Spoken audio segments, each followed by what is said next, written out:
All right, good evening, everyone. Or afternoon, morning, whenever the heck you listen to this. Hello, everyone. I am Aaron Maxon, and welcome to the year that was And we are going through 1997 currently. We're right at the end of March. We're going to be going into March 31st, 1997. If you guys have not listened to the show before, basically it's a chronological day to week to week discussion of the happenings of WWF and WCW at this time, shows, pay-per-views, whatnot. We haven't had any Clash of the Champions yet, but we'll also talk about those. Basically, if it was on television, we're going to discuss it. Not a bunch of backstory on it or anything like that. Just the show itself. It's my one of my top favorite years of professional wrestling. If I had to be 1A, 1B, it'd be 97 and 89. And I am joined alongside my co-host for the evening, my brother Nate. Hello, buddy. As Aaron said at the beginning of the show, good afternoon, good evening, and good night. Yes. So unless you have anything for the top of the show, we'll roll right into it. I do not, other than Aaron referenced this is one of his two top favorite years in pro wrestling, and it is also one of mine. It is literally my favorite year in pro wrestling. So it's fun to go back and talk about these shows and experience it. And we're really what do I want to say? We're really heating up now. Yes. You know, shit's changing. Vince is pissed and tired of losing, and he's figuring it out. Shouldn't say just him and his crew. They're getting pissed off. They're figuring it out, and it really kind of one of my favorite groups and angles really cements itself here, and we're gonna get into that. So we're at March 3rd. I always say March 3rd. Is it your birthday? Yes. It's March 31st, 1997. First show we're gonna discuss is Monday Night Raw. Raw is War, as it is called now. It is in Peoria, Illinois, at the Civic Center. Show opens with the recap of the Bret Hart Shawn Michaels situation from last week, where Bret turned full heel. Then Vince McMahon, Jerry Lawler, and Jim Ross hype what's coming up tonight. And what they do is they kick off the show with the big news from last week. It's going to be Owen and Bulldog. They're saying it's the disintegration of the team. Owen and Bulldog going at it one-on-one. They had a tag team meltdown last week, so now we're getting this. They're kicking off the show. Owen comes out, Bulldog comes out. Bulldog is your reigning European champion. The match starts with Owen attacking Davey from the start. They do this, they do this because it's two heels competing with each other, and this was when wrestling actually told a story, and they want to establish it in this match. Owen is out of these two shitbird heels, Owen's the heelest one of them all. He's the biggest bird. The biggest shitbird, because he attacks Davey. It goes back and forth. It's actually, I shouldn't say actually, it's obviously a really good match because it's fucking Owen Hart and Davey Boy Smith. Bulldog goes for a sharpshooter. Owen escapes. Bulldog suplexes Owen on. They wound up on the outside. Bulldog suplexes Owen onto the steel ramp. Bulldog accidentally bumps the official. Owen brings a chair into the ring, but Davey stops him, and it's turning into these guys just wanting to basically smash each other with chairs. It's getting heated, and then all of a sudden, the Canadian hero Bret Hart arrives. He's broken up by seeing his brothers fight. He pulls them apart. Bret blames the United States of America for all this Hart drama. He says that before they came here, they were a family. They were united. Owen was his little brother. He looked out for him and everything like that. And they came to America, and it just eroded the family values that the Hart family has, and he asks for a family reunion. And Owen is fantastic in this. I mean, Brett's doing a great job cutting his promos and stuff, but Owen is biting his bottom lip. It's quivering, so sad, and he doesn't say it on the mic. He just softly goes, "I love you, Brett. I love you."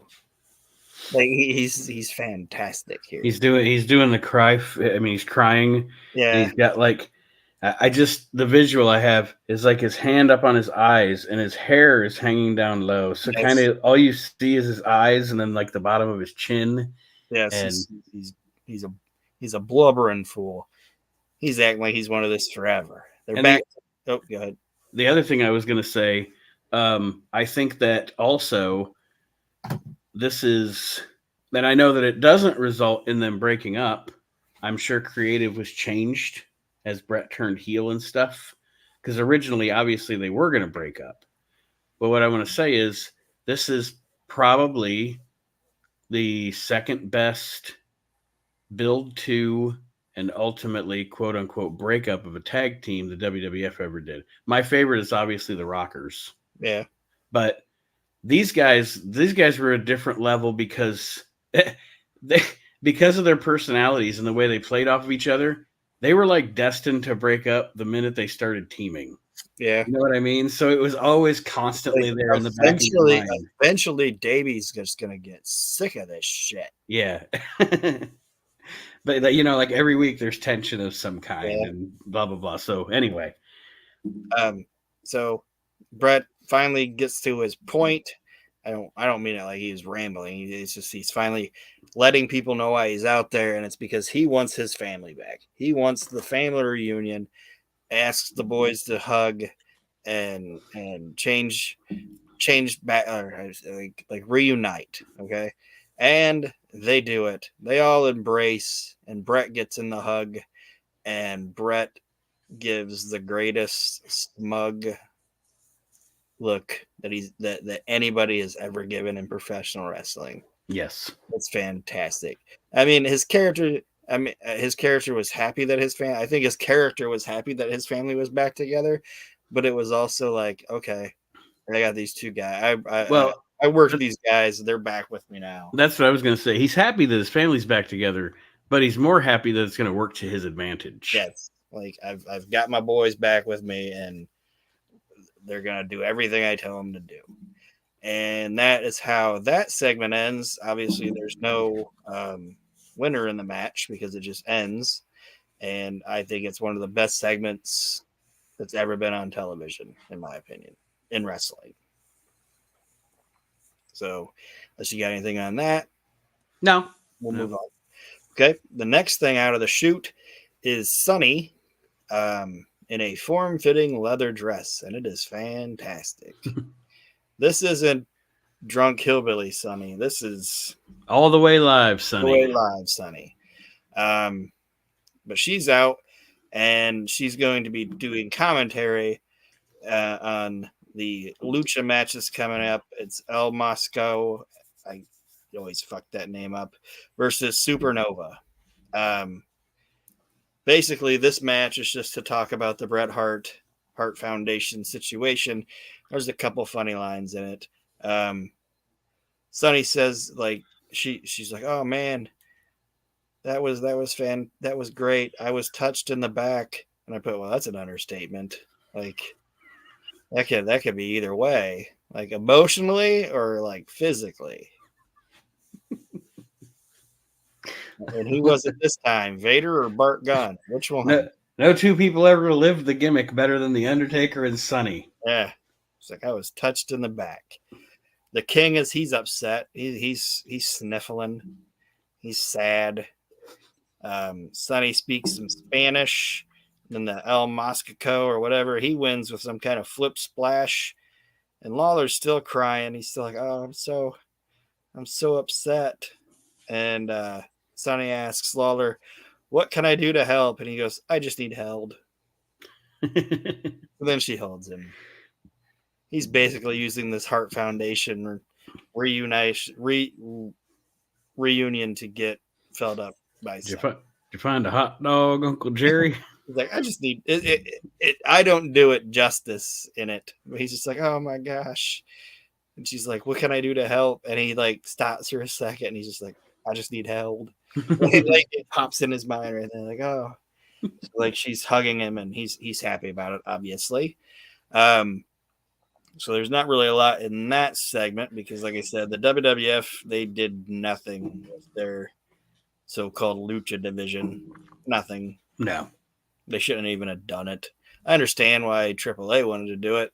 It was getting him on American television and paydays and everything like that, but they did nothing to help that promotion.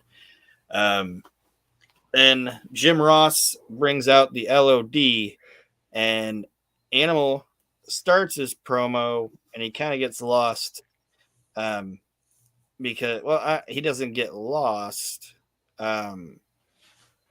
He's trying to compare Chicago champions to the LOD, and that nobody remembers the losers. They only remember the champions, like the Chicago Bulls. And then people pop, and then he goes to try to say the Chicago Cubs, but at this time they sucked. Like they hadn't had anything, you know? Yeah. And so he's like, people remember the champs, the Chicago Bulls, the baseball champions. That's what he says. The baseball champ. Because like in his mind, like right before he says it, he goes, if I say the Cubs, they're gonna boo. Like you can see it pop off in his mind. And he's cutting this promo because the LOD is getting the tag team championship shot against Bulldog and Owen in your house. So, and 97 is another, as we'll go on through. No matter when they were there, 92, 91, 97, 98, blah, blah, blah. WWF never booked these guys right. Nope. Ever. They were never booked properly in the WWF. They I don't want to say they weren't badasses, but they weren't booked as badasses. They were booked as a hard hitting team or whatever, but they sold too much. They'd have like 10-minute matches on TV and shit, and like, you know what I mean? Yeah. And they never,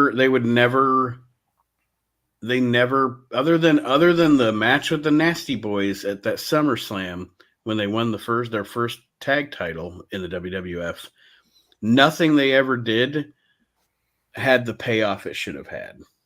Yeah. You know, they never even got their heat back on, and we'll talk about this way later, but they never even got their heat back on the Outlaws. Yeah. It was just them. They were a signing, I think, of just Vince signed them to sign them. Yeah. And they didn't want to be in the NWA at the time. And it just, and even after they left, like the blue, like when they went back to WCW or whatever, when Animal decided to get back in the ring, it's like the bloom was off. Mm-hmm. You know, it's like, you can't, how do I say it? It might sound silly or wrong or whatever. It might be a wrong analogy, or if that's the right word, but it's kind of like once Hogan slammed Andre was still cool, but he wasn't Andre anymore. Yeah. You know, he lost the mystique. Yeah. Yeah. Now he can do jobs and shit to Jake Roberts. And Jim Duggan. Yeah. Jim Duggan. So that was that promo. Then the Honky Tonk Man comes out for commentary. He's still looking for a suitable man to pass his legacy on to. Jesse James comes out. He's singing with his special manager, 6-year-old Nathan Arnold. And I'm not making fun of Nathan Arnold. I mean, obviously this was a Make-A-Wish child, and they sent him out there with Jesse James, and he's singing, and this kid does not give a fuck. Like he is not into Jesse James at all. Like Jesse's trying to get him to dance and sing along, and he's just looking at him. he wanted to prance to the ring with Shawn Michaels. Yeah, he got Jesse James, the real Double J. Yeah, it's like I couldn't come out with Vader, right? Even at this time, like Ahmed Johnson. Nope, Jesse James. And like I said, this kid gave 0 fucks. He was like, I can't even die and get a Yeah, I was gonna say worst wish granting ever. Yeah. It's like, you guys realize I got cancer, right? You're sitting out here with the road dog. Put me out here with this jabroni. Yeah. Yeah, this kid did not give a shit. Jesse tried, but it didn't work. And in this match, Jesse James is fighting a jobber named Jerry Fox. So just think about that, guys. This is Monday Night Raw. Raw is War. There's a jobber match. It would never happen now. But Nope. It would never happen, but it should. Jesse James obviously wins this with his pump handle slam. And then Honky Tonk Man offers Jesse to be his new charge. Says he can make him the greatest of all time. And even gives him his guitar that he says is a priceless heirloom. Heirloom. I love it. Priceless heirloom. And he gives it to him. Jesse's all like, oh man, I can't believe this. And he's tuning it up, and then he ends up smashing the heirloom over the head of the Honky Tonk Man and dances away. And they did not show Nathan Arnold because he would have had a blank, I don't give a shit look on his face. He doesn't even know who the Honky Tonk Man is. He's not old enough to remember. I hope Nathan Arnold kicked out. But anyway, that's the end of that segment. So Honky Tonk Man still has no charge. So unless you got anything on that, we'll move on to the next thing. Nope. It's very quick. It's just crushing Savio Vega, beating Rob Bell, and I didn't catch the first guy's name, but his last name is O'Brien. Is Rob Bell the guy that would wear like the almost up to his belly button hammer pants? No. Oh. At least at this time he wasn't. Okay. I'm probably thinking of a different guy. That was Coco Beware. I think you know the outcome of this. Crush and Savio beat Bell and O'Brien. And then we get a recap of what's gone on with Ken Shamrock so far in the WWF, which I think they're doing other than letting him talk, I think they're doing a decent job with Ken Shamrock. And then we kick off the War Zone, and they are making up for sorry,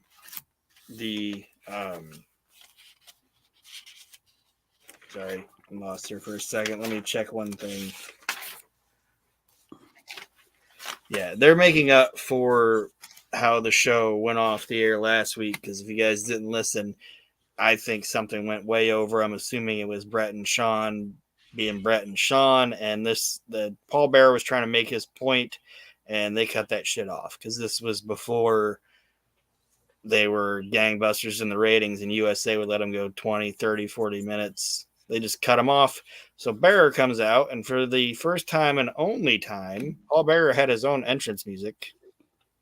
But it was Papa Shango's music. Yeah, but he comes out to Papa Shango's music. They show Paul Bearer wanting to come back, and Mankind upset. And then Paul Bearer cuts another promo about wanting to come back and says, he's bullshitting here. He's like, I turned on The Undertaker for his own good. I was in The Undertaker's way. I was preventing him from becoming a champion. So I left him so he could become one. He could go on his own and become his own dead man. And now he's the champ.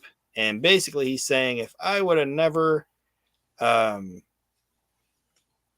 on The Undertaker, he would not be where he's at today.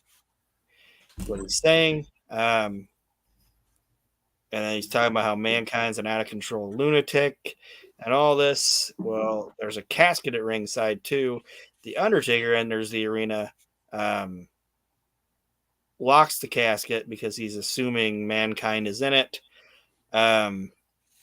Taker says that he can't forgive the betrayal, but he might be able to he can't forget the betrayal, but he might be able to forgive it. And then he gives Paul Bearer the belt.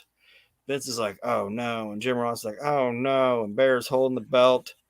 And then all of a sudden, Mankind attacks from under the ring. They brawl. It's a big ruse. Paul Bearer was setting up the Undertaker, and then Mankind throws a giant fireball in the face of the Undertaker, who goes down from the fire, and then Sid runs out to run off Paul Bearer and Mankind. And it's actually a pretty good segment. Mm-hmm. And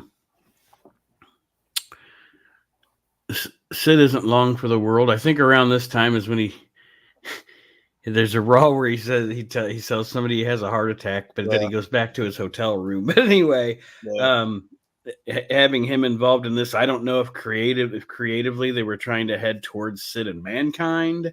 I don't know what the plan was, but Sid, they were trying to do like an Avenger thing with Sid, because if you remember, he came out and helped Shawn last week. Like, he ran off Brett. I think they were trying to set him up as being like a protector, like wanting to help his. But like, I don't know.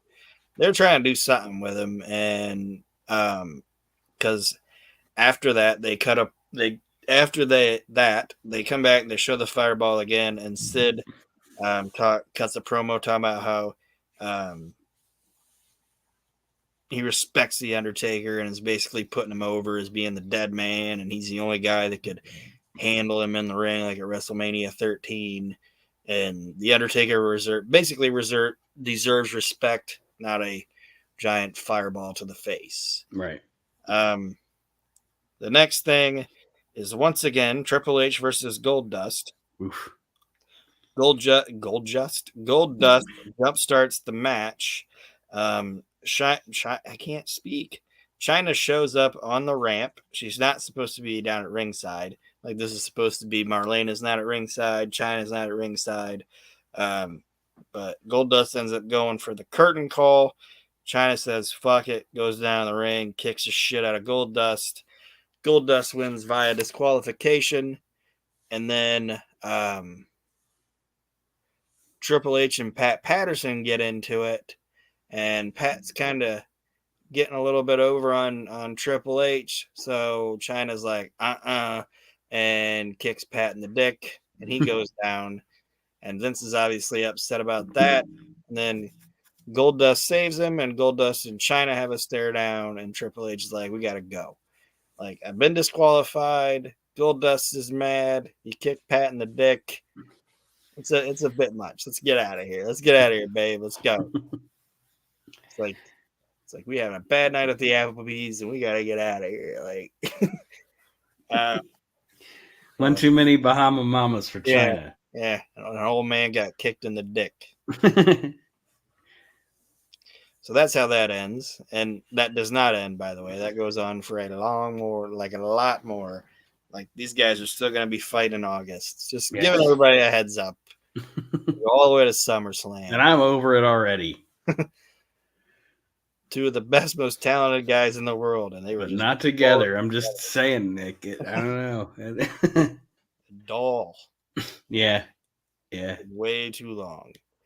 Then Vince McMahon introduces Stone Cold Steve Austin. Steve Austin comes out. He points out that he never said I quit, and Brett didn't bust him open. A guardrail did it.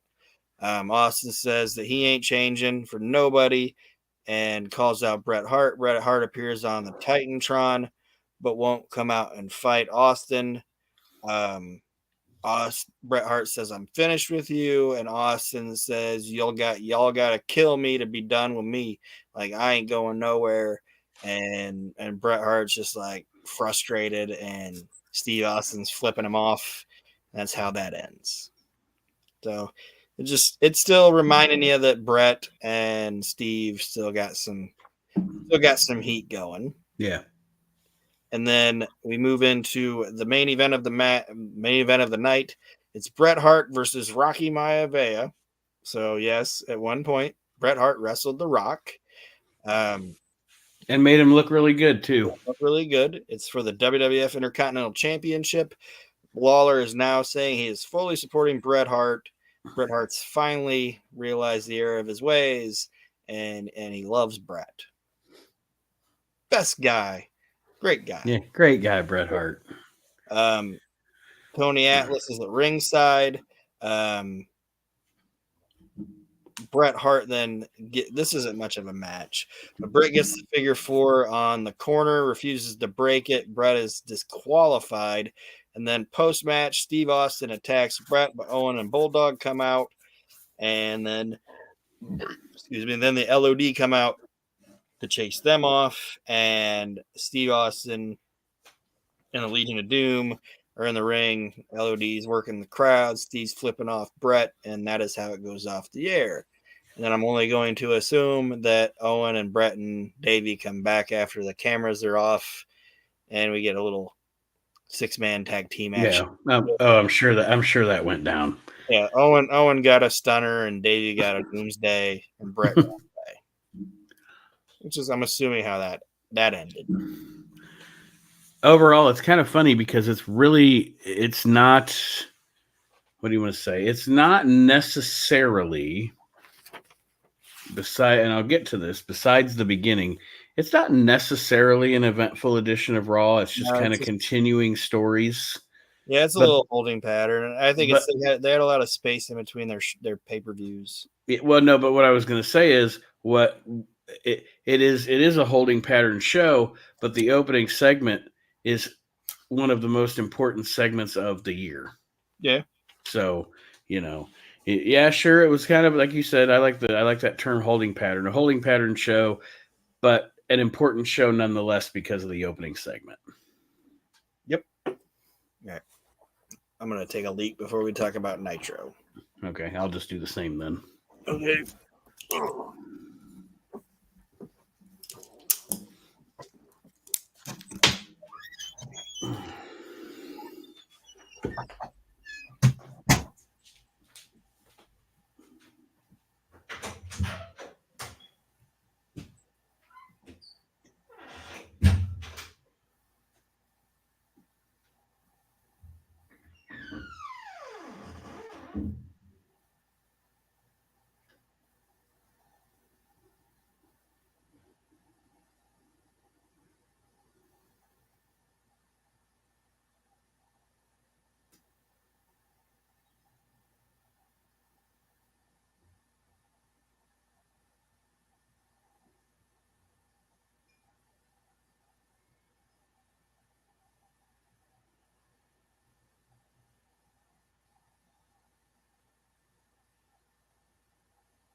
Nitro's kind of a holding show too, so it shouldn't be that long. Probably about Okay.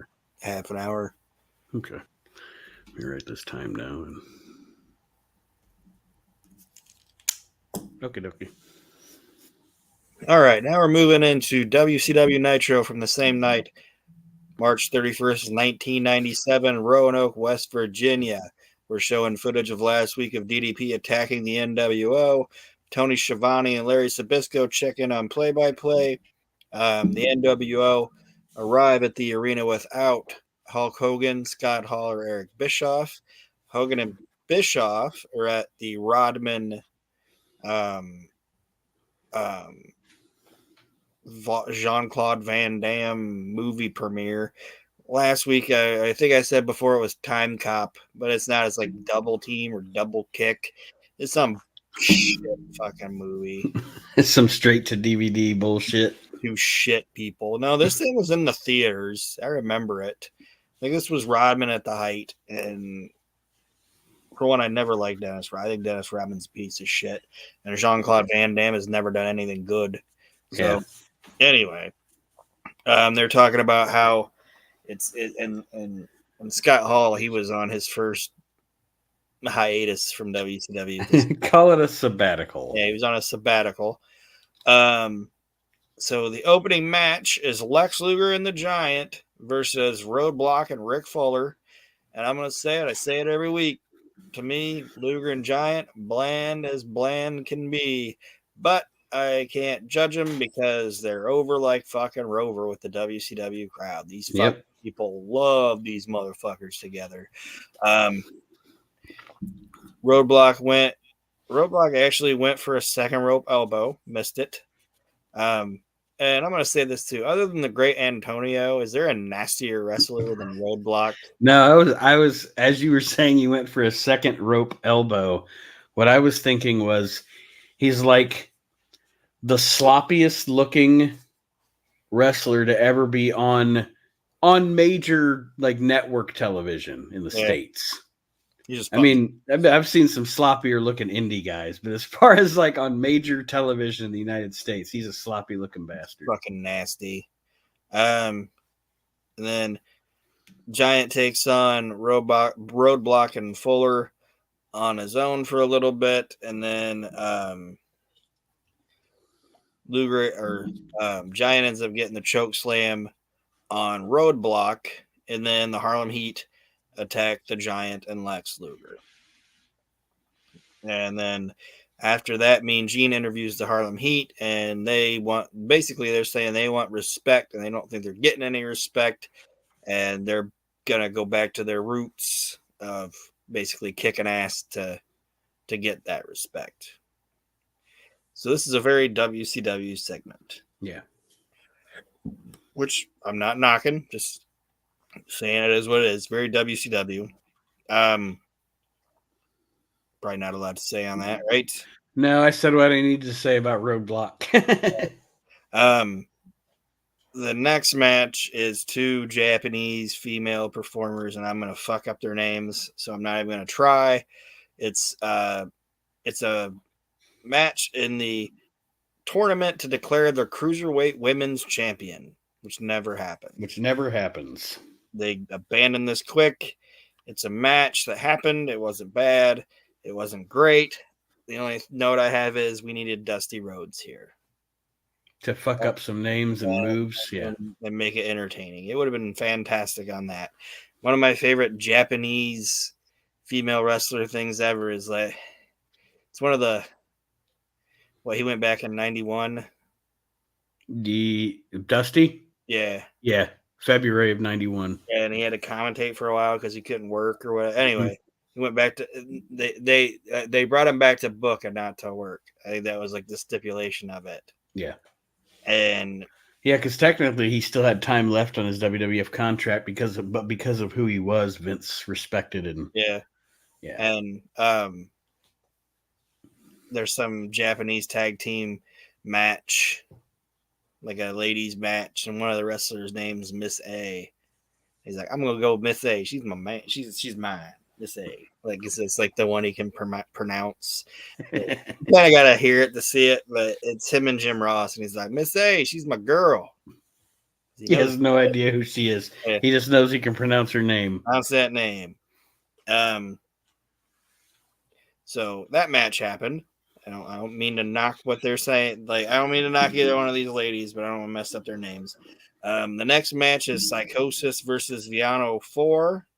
They're just having not a bad little lucha match, but this whole match happens to show the NWO backstage. It's Nash, Pac, Scott Norton, and Michael Wall Street discussing on whose side everybody's going to be on. And Norton's like, I'm with the guys that are here, you guys. And Nash's like, good to hear that. Wall Street's like, this isn't what we signed up for. The NWO is supposed to be a family.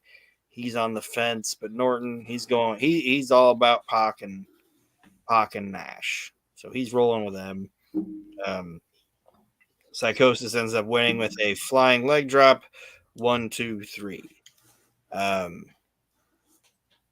Anything on that? I'm sure the match was good. It was a good match. The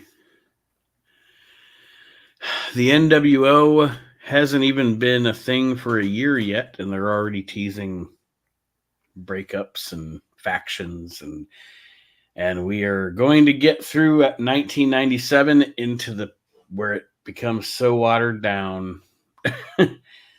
I don't know. I just, you watch when I was watching it in the moment. I don't want to get in the weeds, but when I was watching it in the moment,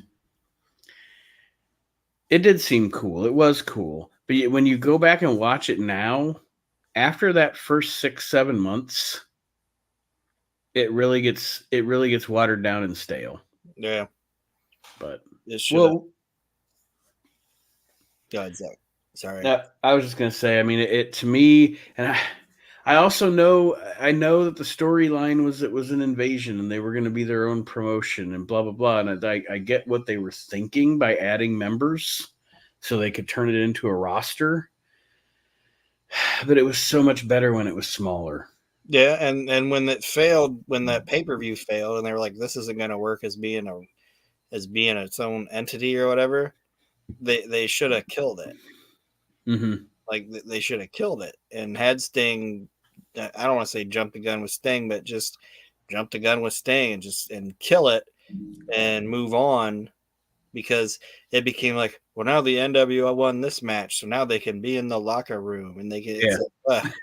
Now they're allowed to park in the arena parking lot. So now they have contracts. It's like, so now they're just part of WCW. It's like, whatever. Then Mean Gene Okerlund brings out Roddy Piper, or not Roddy Piper, Ric Flair. Sorry, Mean Gene mentions Roddy Piper, and then Flair goes to speak on Piper, and Piper comes out unexpectedly. Nobody knew he was going to be there. Piper calls Flair Pinocchio and says that Ric Flair has a waterbed and it's called the Dead Sea. And then Flair says a line that I think is funnier. He says, "Thanks for driving your RV down out of them hills and coming down here and seeing us." Like, I was like, I don't know why that's so funny to me. He's like, "Thanks for driving your RV down here, living up in the mountains in Portland or whatever." And after the fact, they were both cutting up about the ribbon on each other. But it's Flair and Piper, so it's insane. So you don't really know what's going on, but you like seeing it. Yeah. And here they're arguing with each other and they don't like each other. But then Flair mentions Mark Lewin and the Nasty Boys and how Flair put them under the table, or how Piper put them under the table. And Piper used to be this party animal, and he wants that Piper to come back. And he's getting Piper all amped up.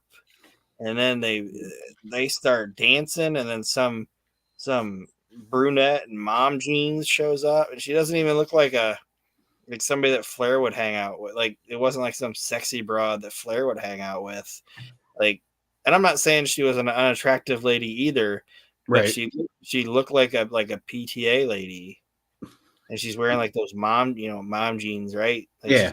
Her t-shirt tucked into mom And her jeans. high jeans, yeah. Yeah, and then they start dancing with her, and now Flair and Piper are friends again. They got brought back together off of old stories of partying and a lady in mom jeans. That's all it took. That's all it took. He didn't even need any cocaine. Nope. I mean, there probably was some, but not on camera. Um, so, like I said, it was a fun little segment, but I didn't see where the resolution to the conflict was. Mm-hmm. It was just kind of like they argued a little bit and then they made up. It's like, okay, that was nice, I guess. But the Pinocchio thing and the Dead Sea and the RV, that was all fun. Um, and then so unless you got anything on that one, No, but Piper and Flair are always fun to watch together. I yes, mean, you can always tell when two guys are friends. You know, whether they're adversarial or not adversarial, you can always tell when two guys are friends. yes. Um, so then the next match is for the WCW World Television Championship. It's La Parka challenging champion Prince Iakea. Who has held this belt way too long? Yes, I put and one of my notes says like this reign is a lot longer than I remember it being. I got a lot like in my mind. I thought, oh, this guy had a nice little short reign or whatever. Nope, it's very long. I couldn't pinpoint when it happened in the match, but Parker stiffs the guy somewhere because Iake is out of it. Like, he is just kind of just wandering like, and this is like a bad time to be wandering like how do I want to say it. For one, Laparca's a stiff guy. He's always been known for being kind of stiff. Hell, him and his cronies just got fired from MLW for Yeah. being pricks, you know. Mm-hmm. And I don't think he maliciously hurt Iakea, but it's like you're knocked out. You're not knocked out, but you're kind of loopy a little bit. Meandering, yeah. You're loopy a little bit. You're in there with a guy that's kind of stiff, and you can't communicate to him. you know what I mean? Like like they say like Mexican Mexican wrestlers know like, you know, elbow or this or that, but you can't understand I'm fucked. I'm knocked out. Just like, huh? All right, knock me out. Okay. You Okay. know? Well, the match is going, and the reason I could tell he was knocked out, for one, he's kind of stumbling around a little bit, and there was a point where he didn't kick out on time, and the ring bell, and the timekeeper rang the bell, and the referee waved it off, like, no, it was a kick out, and it was just, this fucker was out. The Parker grabs a chair, and the referee basically told Iakea to go to the top and hit a crossbody. Like, the ref just was like, okay, this is done. So he hits like kind of a half-ass crossbody and gets the 1-2-3 on La Parka. Like, basically he crossbodied the chair into La Parka. Mm-hmm. And 1-2-3, get the fuck out. There wasn't like a championship celebration or anything. So, and I've said it on shows before, like, I don't think Prince Iakea was a bad wrestler. I don't think he should have been the TV champion. Like, he was fine on like WCW's Saturday Night. He's gonna wrestle fucking Gambler or whatever. Right. He was perfect in that role, but shouldn't have been the champ. I think this thing could have been a little better than what it was if he wouldn't have got knocked the fuck out. And you know what? To be honest, retrospect, maybe, like you said, he wasn't at this time ready to be the champion, and maybe that ultimately wound up being a downfall. Maybe if they would have let him grow more, you know, before they gave him a push like that, maybe he would have been a more effective, you know. Until Russo got there, every time somebody probably brought him up, they were like, ugh, you remember him as TV champ? That was rough. Yeah. That type of thing. Then Mean Gene, he gets on here. He's going to interview Lord Steven Regal, who's feuding with Rey Mysterio. Their feud branched out of Iakea and all that with the TV title. These guys wound up kind of being adversarial to it. He calls Rey Mysterio Dopey the Dwarf. And then he says that he's going to go ahead and turn Rey Mysterio, when he gets him in the ring, he's going to go ahead and turn Rey Mysterio into a vegetable. That's basically how he says it. He's like, when I get him in the ring, I'm going to go ahead and turn him into a vegetable. Then he goes down the ring for his match. Love Regal. Yes. I don't. Can you even? Would you? Trying to. No, you couldn't do that line today. That's what I was gonna try to say. Is vegetable considered insensitive or whatever? I don't even think. No, you couldn't. Yeah, you couldn't do that line today. Today they'd be like quadriplegic or something like that. They'd use the technical term for it, Like, or not even say it. Like you're gonna offend the coma patients. Like they don't know. Hopefully, it makes them woke. Like I think nowadays and this wouldn't even be. This is only 2012. What I'm going to reference, but I don't even think today you could have done the stuff they did with Zack Ryder and Kane. Like when he was in the wheelchair and everything. Yeah. I don't even think you could do that now because the last time somebody on TV was in a wheelchair, it was Sami Zayn, and it was completely a comedic thing instead of it even being serious. Like instead of like where Kane. And I know we, as the kind of people we are, laughed when he, rolled Zack Ryder off the stage or whatever because it was humorous to us. But WWF was trying to be serious with it. Yeah. The Sami Zayn thing was just, it was all like, he's stuck in his wheelchair, like it won't roll, and somebody kicks him in the shin or something. It's all this slapstick shit now. I honestly, I don't even think you couldn't even do that, what you did 10 years ago today. Which is sad. It is. It's fucking wrestling. It's supposed to be violent, and people are supposed to be injured. Yeah. Anyway. Well, Steven Regal goes down for his match. He is wrestling Chris Jericho, and they have a very good, solid television match, which Jericho ends up getting a surprise super kick cradle combo onto Steven Regal. I know it sounds silly, but if you saw it, that's basically what it is. And gets a surprise 1-2-3 on Regal, who snaps and ends up attacking Chris Jericho. And then for some reason, the Renegade comes out like he's going to help. And he's like, nah, never mind. I don't want anything to do with this. And his buddy Joe Gomez is like, what the hell, man? Help him. And Renegade leaves. They're trying to turn Renegade a heel. And nobody gives a shit. Lead balloon. And then Gomez the guy shot himself. That's kind of I didn't even mean to do that. That's kind of funny.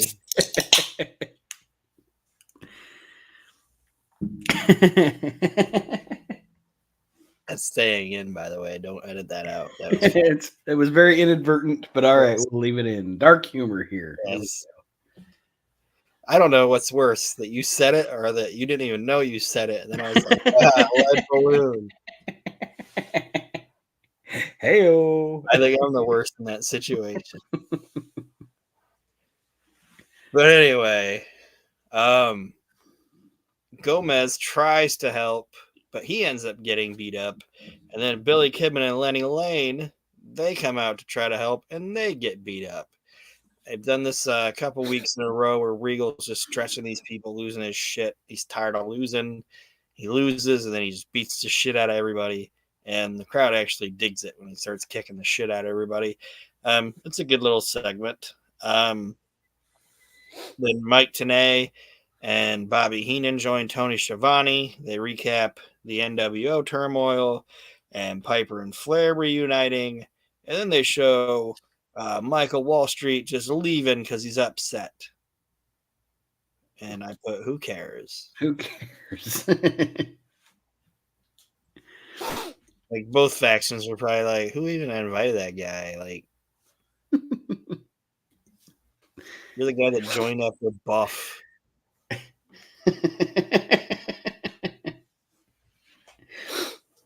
But anyway, he leaves. He's out of here. I'm done with this. It's like everybody's like, all right, cool, Bye. bye. And then the next match is for the WCW Women's Championship. It's a champion Akira Hokuto defending against Debbie Combs. I put, oh, there's some old stanky heat in this match because Debbie Combs is still upset about the death of her husband in Pearl Harbor.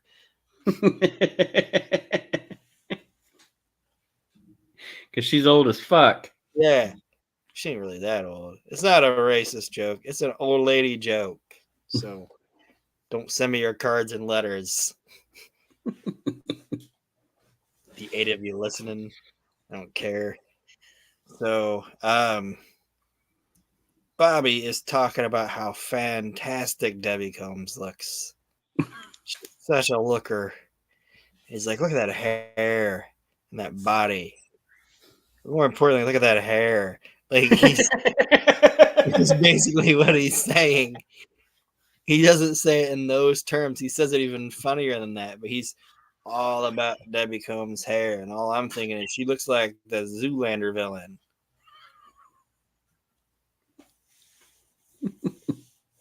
Like, why is this match happening?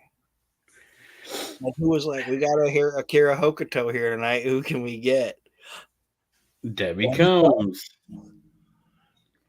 It's like, what the fuck is happening? But anyway, this match happens, and Akira Hokuto ends up getting a tiger suplex on Debbie Combs, pins her 1, 2, 3, and that's how that match ends. Like I said, I don't know why this match even happened.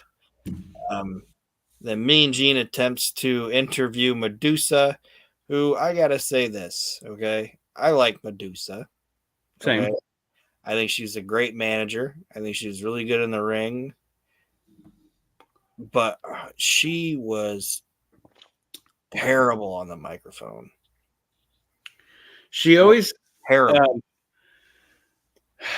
Medusa is. I'm trying to think of how I can describe it because I agree with you. I've always Medusa always seemed like she was just yelling at you. If that makes sense. Yeah, and when she wasn't, like, she stumbled over her words a lot, and like it was different when she was with Paulie, and they had the feud with Paulie. You know, that's Paulie. You know what I mean? Mm-hmm. He's probably getting her lines and shit, but just to be out there to cut a promo on her own or whatever, it's fucking rough. Mm-hmm. Like, I'd rather watch you work and not cut a lot of promos, or just be because she's a sexy broad, man. I don't say broad. She's a good looking woman. Mm-hmm. It's like either be the technical wrestler inside the ring or be the arm candy hanging off. I was gonna say, or be the girl in the genie costume. Yeah, hanging off rude. You know what I mean? Yeah. Don't be cutting promos. Stay in your lane. You ain't Missy Hyatt. Which I think Missy Hyatt was. She gets knocked on a lot, but I think she was perfect in her role when she was a heel. Just perfect. Mm-hmm. Well, she was good with, like, and it was because JR was leading her, but she was good with Jim Ross on the Power Hour. Yeah. You know, just as his little bimbo sidekick. And I mean, I'm not using the word bimbo even to be derogatory. That was her character, and she played it perfectly. Yeah. Yeah. She was an unsmart Sunny, if that makes sense. Mm-hmm. But anyway, then Mike Tenay, Tony, and Bobby discuss the absence of Sting, and then they play a Sting video to some shitty music. WCW sucked at video packages. They're terrible at it. So where's Sting? We don't know. Then there's a recap. Oh my god, a recap of the high voltage Public Enemy match from last week when Jeff Jarrett got involved with the Halliburton, and Mongo was thinking he was being set up, and even the announce team was like, "Why is he being set up? I don't Like they're like, we don't understand why he thinks he's being set up. What an oaf. Yeah, this is terrible. So then we get the Amazing French Canadians versus Jeff Jarrett and Mongo. The Public Enemy attacked Jeff Jarrett. Parker hits Mongo with the case, and then the Amazing French Canadians end up Pierre ends up getting his moonsault or whatever on Mongo for the 1-2-3, and the Amazing French Canadians have won their match. So basically, last week Jarrett cost Public Enemy their match, and this week Mongo and Jarrett, or Public Enemies, cost Mongo and Jarrett. This is an ongoing multi pay-per-view, multi-episode feud of Mongo and Jeff Jarrett versus the Public Enemy. And I want to say this is kind of in the reversal of what you said about Medusa is what I'll say about Steve McMichael for me. And you know what? God bless him. You know, he's dealing with a lot of shit right now, and you don't like to see that for anybody, you know. But Isn't it like Lou Gehrig's or something? yeah. I mean, it's really sad. It's really sad. But what I will say about Mongo for me personally is I'm the opposite of what you said about Medusa, in that I actually enjoyed Mongo on commentary. I did too. I enjoyed Mongo as a promo. Yeah. I just never want to see him in the ring. I think that his role in the Horsemen would have been served so much better as a bodyguard type that never wrestled. He should have been a heater. Yeah, talking shit because he's good at that. Him and Deborah were both great at that. Yeah. You know, and like I said, those first like 6 months of Nitro or whatever, when he was on commentary, he had great charisma with Bobby, and he's really funny. Which is funny because Bobby fucking hated him in the booth. Did he? Yeah, Bobby talked. I would never have known that because Bobby, they had their shoot interviews, and he might have been working those guys or whatever, but he's like, they brought in this fucking oaf that knew nothing about wrestling, and I had to sit there and talk to him, and there was probably a wrestling heat between Bobby and Mongo that Mongo didn't deserve. Mm-hmm. Because Mongo was probably making more money.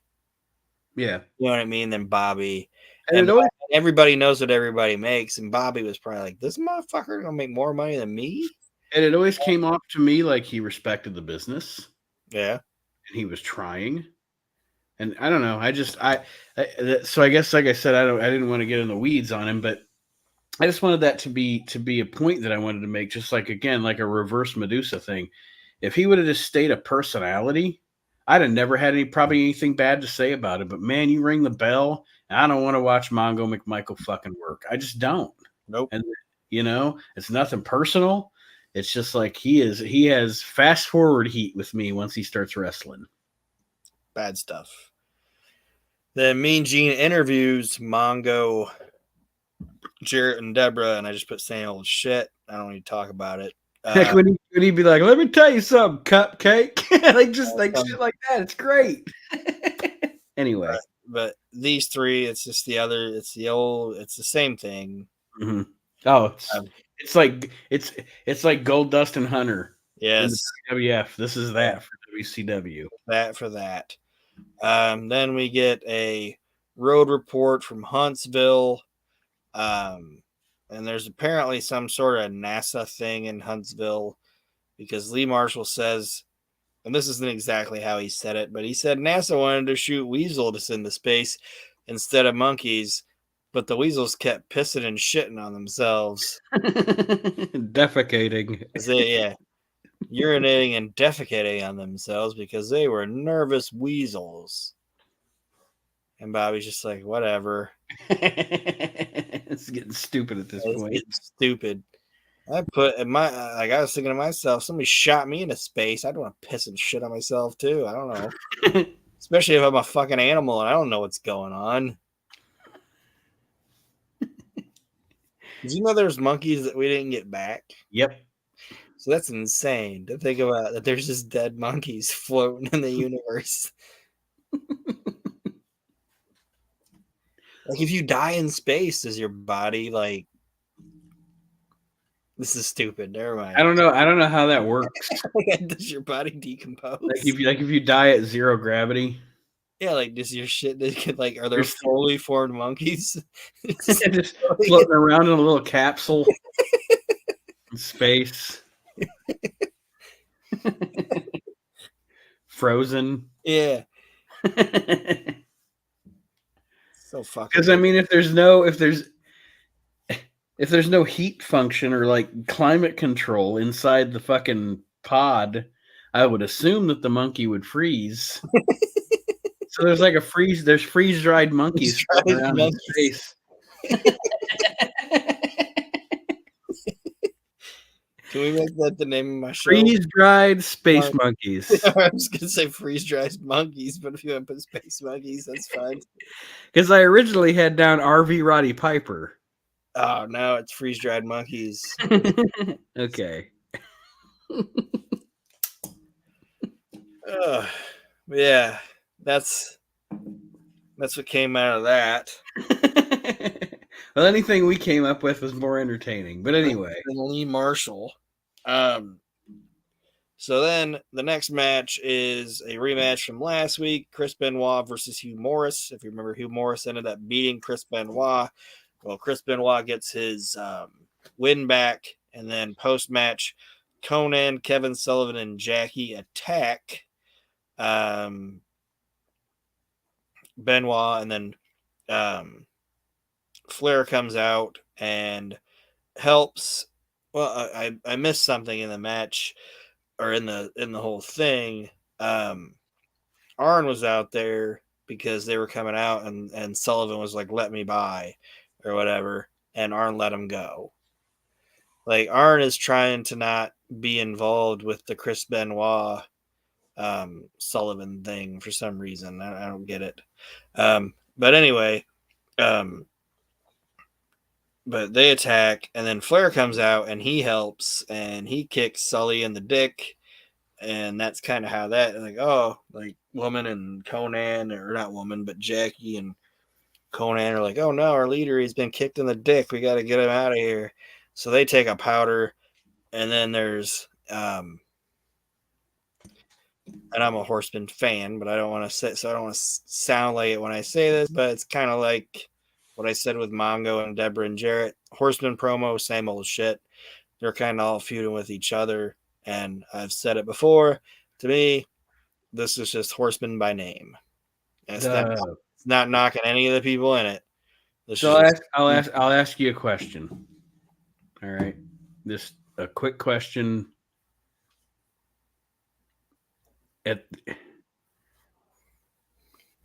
Maybe this should have been a question for like a random questions episode of the We Can't Wrestle podcast, but it's here now. It's in my face, and I'm thinking about it. Should there have ever been any Four Horsemen faction after Tully and Arn left WCW in 1988? So Tully, Arn, Barry, and Flair are the last Horsemen. Barry and Flair go into the the Hiro Matsuda thing or whatever.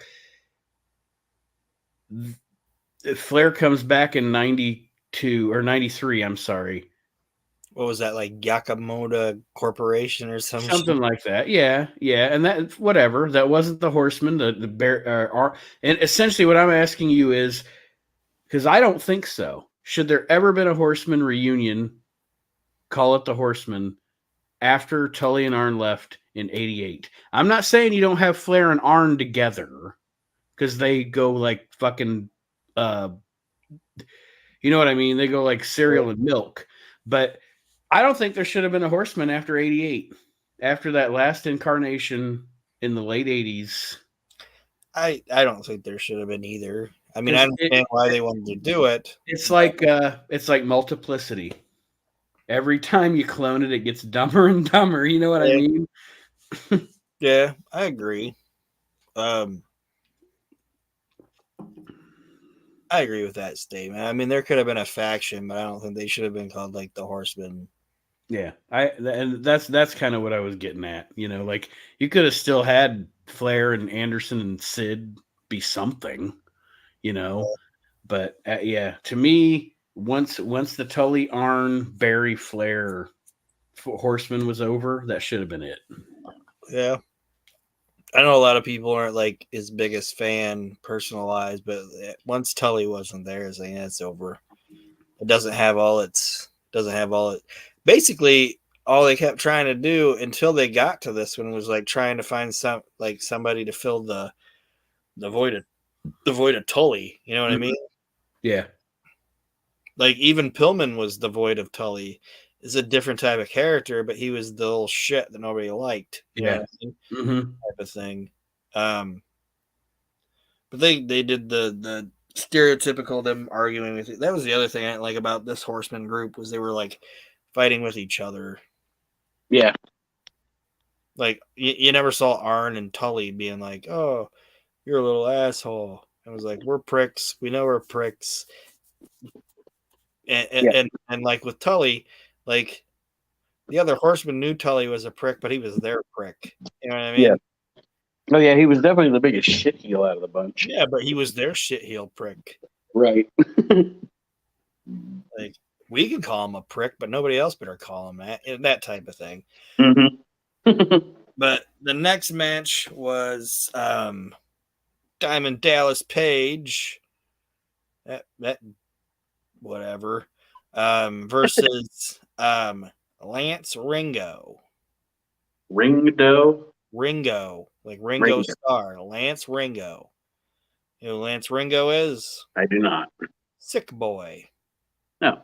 All right. Scotty Vick. He comes out and he has a spray painted copy of the Kim Page tug rag from like '96, showing that off, and DDP ends up coming out and giving Lance Ringo a quick little match. Diamond cutter, 1, 2, 3, it's over, and the match was what it was supposed to be. At first, I thought when I saw Lance Ringo, I was like, I think that's Sick Boy. And from when Nate can attest, like I'm more of a WCW expert than he is because Yes. just is what it was. When we were little kids, we used to do our little fantasy booking shit, and I was WCW, he was WWF. So I know a lot about the WCW, and I was like, that's fucking Sick Boy. But I wanted to double check, so I Googled it, and I was right. And it turns out that actual Scotty Vick was kind of a DDP protege at the power plant. So this was DDP getting his buddy on TV, having a good little match. So I won't knock it. Side note too, you remember what Scotty Vick almost had happen? No. Scotty Vick was signed in the WWF, WWE at the time for a little bit. So what do you think he was possibly going to be? Scotty Vick. Is this like post WCW or pre WCW? Like WCW, he wound up in developmental. I'll give you like a couple more seconds to think about what the idea they had for him was, and they never went through with it. Oh, something to do with Katie Vick? He was going to be Katie Vick's brother. Ah. And he was going to be upset about what happened with Kane and all that stuff. And then I never knew that. And then the WWE was like, "This Katie Vick thing is bad. We need to get it over with." And it never came to fruition for the guy. And then they released him. Katie Vick is like the last Attitude Angle. Yeah, and it's one of the worst ones. Yes, which shows you, ultimately, ultimately, when you went down that Attitude path, there was a very definitive shelf date on that shit. Like that one, the hand, and Terry Runnels' miscarriage. Those are the ones where you're just like, yeah, you didn't need to do that. Cringy. Yeah, you didn't need to do that. That was bad. And Vince versus Stephanie. Yeah, that one was weird. I like that. That actual pay-per-view is actually really good, but I won't watch that match. It's like, man, that's rough. That's cringy. I don't like that at all. I could see a guy. I don't have kids, whatever. Yeah. But I could see a guy like getting mad at his son enough that he's going to have a wrestling match with him. Right. Exactly. Yes. I don't see a dad getting mad enough to fight his I'm daughter. gonna choke my daughter with a bar. Yeah. Yeah, It's ridiculous. But anyway, maybe we'll talk about that some year. I don't know. I don't know what we're going to do after 97. We still got a ways to go, though. But the main event of this show is the Steiner brothers versus High Voltage. The story of the match is that Rick Steiner still has some kind of inner ear issues from like the car accident and everything like that. They've been telling that they were like subtly hinting to it in a couple other matches, but in this one, he's like, they're starting to talk about it. They're seeing how he's getting kind of disoriented and all this, that, and the other thing. But the Steiners end up winning when Scott debuts the Steiner screwdriver. Which, do you remember the Steiner screwdriver? No, I don't. There is a reason.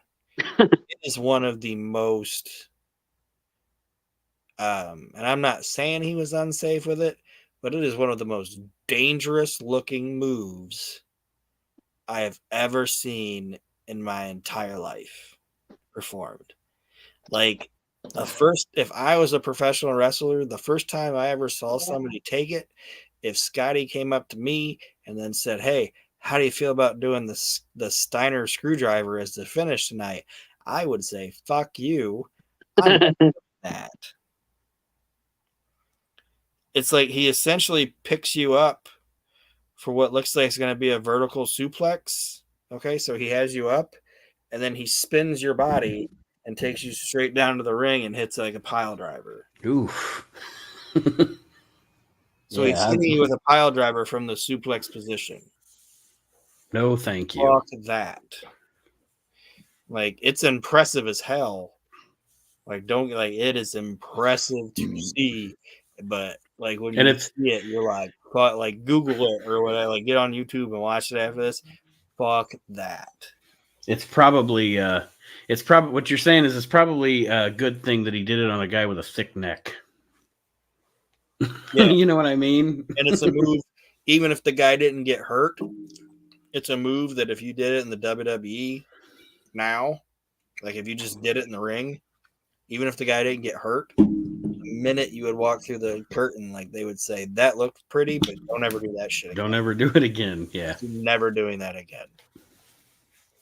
And side note, I know sometimes people give the WWE shit for it, and I don't agree with the pile driver. Okay. Mm-hmm. There's some shit they don't let people do, and I totally agree with it. Yeah. It's like, no, you're not doing, like, there's no need to do that. Prime example, chair shot to the head. Yeah, we don't need to do that anymore. We know too much now. Yeah. You know. But like shit that they don't let people do. It's like, I totally understand it. It's like, and you know what? Honest to God, props to Chris Nowinski for that. Yeah. Because Chris Nowinski's the guy that really dug into that CTE shit. And I mean, Chris Nowinski changed the business for the better for the boys more than anybody ever gives him credit for. Yeah. And that's the other thing I'll say about the WWE too. Like they say, oh, WWE doesn't give a shit. It's like if they didn't give a shit, they'd say, oh, go out there and do whatever you want. Yeah. Go out there and do whatever you want. That's fine. Do whatever you want. They have better concussion protocols than the NFL does. And they also don't have, and I understand that it was whatever, but how do I say it? And I don't care if a guy does it or whatever, but there's a reason that, there's not a Wheeler Yuta situation in the WWE. Yeah. Like, no. How many injuries like that weren't like freak injuries or whatever have you heard about in the WWE in the last 5 years? The only stuff I can think of is Careless People, Nia Yeah. Jax. Yeah. And You like, know, um, and at a time, Seth. yeah. And Seth was kind of. who was the guy that did like the flip thing where he landed and he snapped his leg or whatever? Where he like landed in the middle of them. You know what I'm talking about? Yes, I don't remember. But anyway, like I'm not talking like Big E or like when Ridge Holland fucked himself up, you know. But how many things do you hear about in the AEW where this guy got a concussion or this shit happened to this guy? Mm-hmm. Just let people go, oh yeah, Matt, let's let you go out. And I know this happened a long time ago, but oh yeah, Matt, let's let you go ahead and throw yourself off of a fucking scaffold when you're fucking 50 years old. It's like, no. And it's because and I hate to say it, but it's because Tony Khan is essentially playing with real life action figures. Yep. There There has to be a point in any business where somebody says, no, the risk isn't worth it. no, you're not allowed to do that. No. You know what I mean? Mm-hmm. Like And that's something a lot of people that like, especially the basement dwelling internet wrestling fans, when they criticize WWE for things. You're right. First of all, they don't get enough credit for rehab stuff, concussion protocols, looking out for the safety of their athletes, and people don't think of the fact that AEW is, and I've said this before, and we're not going to get in the weeds, I promise, folks. I'm sorry, I don't want to drag Aaron's show in the weeds, but AEW is going to book and spend themselves into oblivion within 5 years. I predict by 2027 there is no more AEW. WWE will still be around. Why? Because Vince McMahon doesn't run, and for what we can say as wrestling fans, because I say it all the time, wrestling doesn't exist anymore. Sports entertainment does. Vince McMahon doesn't run his company like a wrestling company. He runs his company like the NBA, the NFL, the MLB. It's a major league sports league. You know what I mean? Yeah. Yes, it's sports entertainment, but they run their company like a fucking company, and not like I hate to quote corny, but not like an outlaw mud show. Yep. And I mean, you're right. They don't get enough credit for the steps they do take to ensure people's safety and well-being. I totally agree. And like I said, I should say always, maybe one day they'll turn around. I'll knock them all day for their fucking creative and their boring ass program, but I won't knock them for just having the balls to be like, nope, you're not doing that. Not going to happen. But the way this show ends is not with the Steiner brothers beating High Voltage. It's with Bobby and Tony and Tanae talking about how the show transpired. But then Kevin Nash and Six Pac rushed the stage or the booth, whatever you want to call it, and run them off. And it's actually pretty cool. I'm not going to say everything that they say, but Nash is really showing like his mean aggression Nash face, talking about basically it's bullshit that everybody's missing this show to go hang out on Rodman's Jock at his movie premiere, and this isn't what I came here for.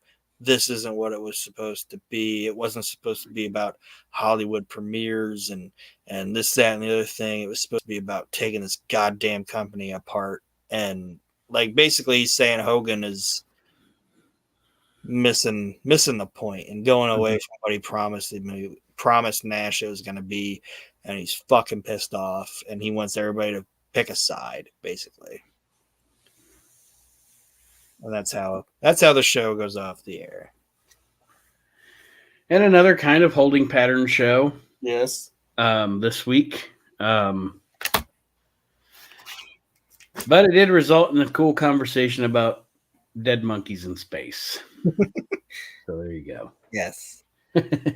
So, with that being said, I'd like to thank everybody that is listening for listening. And if you do enjoy the show, please give it a rating, whatever you do on whatever you're listening to. Also, tell your friends, tell people you don't like. I don't care who you tell, but just tell people this show's out there. and let's get it going. So I appreciate you guys listening. Rating all of these shows on any platform you're listening to helps the show because for those of you that don't know, essentially what it does is if you give shows a rating, then the show is more likely to show up in a search when someone searches for, say, Pro Wrestling Podcast. It actually moves any of the shows that we do here at the WrestleNet Radio Podcast up on the search feature for people to be able to discover them. And like Aaron said, if you're listening to any of our shows, this one, We Can't Wrestle, Reliving the Extreme, any of the shows that we do, tell your friends. Yes. That's, word of mouth. Ask them to join our groups on Facebook, and join the conversation. So that being said, it's Aaron's show. I'll let him sign off for this week. Like I said, thanks for listening, guys. We'll appreciate it. Next week, I believe we will be discussing Spring Stampede. Pay-per-view Spring Stampede, I believe, is what we're going to be talking about next. So looking forward to that. And thanks for listening, guys.